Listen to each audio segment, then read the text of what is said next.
It's a good question, and it's a fair question, and it's a controversial question. There are many people who think that supplements are an amazing idea, and most of those people are probably in the supplement business because supplements are very lucrative. They're lucrative because you are not only encouraging someone to buy a product, but you are almost guaranteeing that they're going to continue buying it. And the reason that's so is because every time we give the body any kind of an unnatural crutch, like a little pill, which has a bunch of nutrients in it instead of eating food, that's an unnatural substance. Anytime we do that, the law of efficiency, a law of nature, tells us that we can expect the body to become dependent on that substance. And that's because the most efficient thing for the body to do is to not do any work it doesn't have to. So if we're giving it this substance, then it ceases to need to get its nutrients from its food, and so it becomes less able to do so. So taking supplements makes us become dependent on supplements and less able to get what we need from real food. Clearly, in case you hadn't guessed yet, I'm not really in favor of supplements. However, having said that, there are times, I spoke with a young man today, had a consultation, and he said, you know, I think I may have a B12 deficiency. And we talked about what he was experiencing, and my response to him was, based on what you've just told me, it does not appear that you have a B12 deficiency. My guess is this is something else. However, you can go and get various tests done to get as good an idea as possible. And if you do have a B12 deficiency and you can't resolve it as a result of this 26-day fast and refeeding process afterward, because that often resolves the problem. Often it's simply about being able to access what's already present. Every human body is loaded with bacteria, many of which are making B12, and we should have no trouble in a properly functioning system getting all the B12 we need. However, if his system is still incapable of getting what it needs from what's already present, my advice to him was, go get a supplement. Okay? Take it for a while, then get off of it. Fortunately, we store B12 for quite a long time, up to 7 or so years. So take it for a while, load up your stores, and then back off of it and see if we can't encourage the body by making optimal choices on an ongoing basis to be able to get what it needs without resorting to a supplement. In this case, the B12 may make sense because significant deficiency of B12 can lead to brain damage. It's probably not worth risking that when you could simply take something to ensure it's not an issue.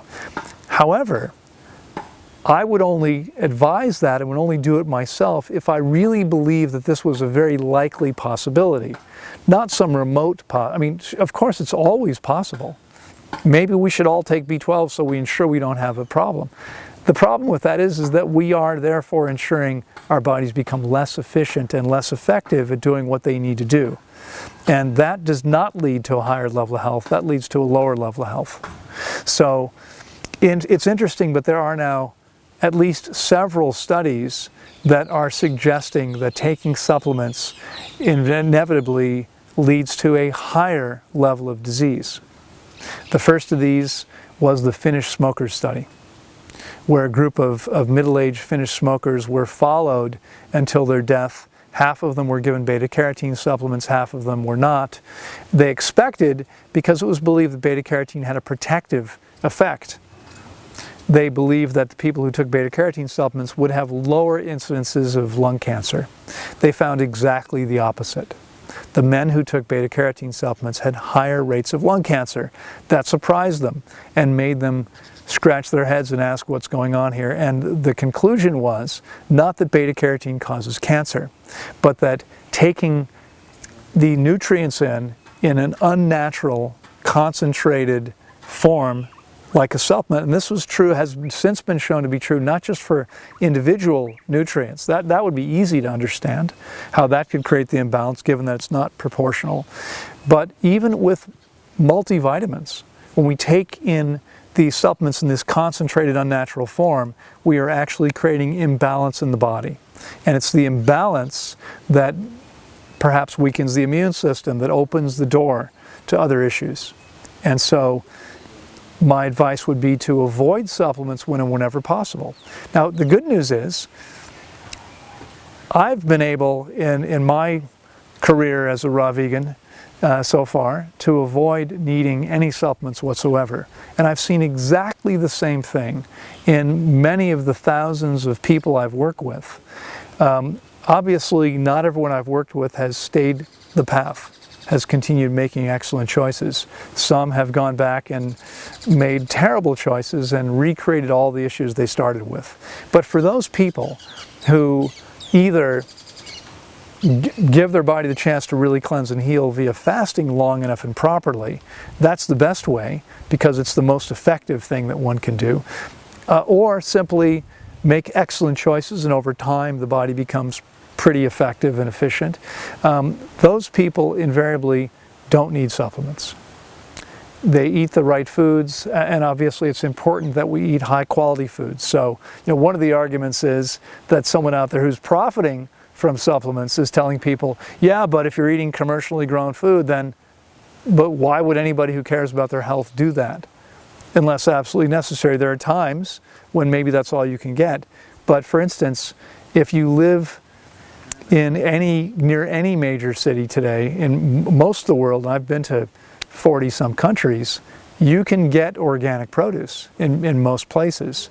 It costs more. Yeah, well, your health's important. Invest in it. If you don't live in a place where you can easily get organic produce and you care about your health, why don't you move? I mean, we all can make choices. People often put more importance on their career or their security or other things that they think are more important, and ultimately they're saying really that those things are more important. If your health is most important to you, then you put yourself in an environment where you can meet your body's needs. Living here, I don't have any trouble getting enough vitamin D.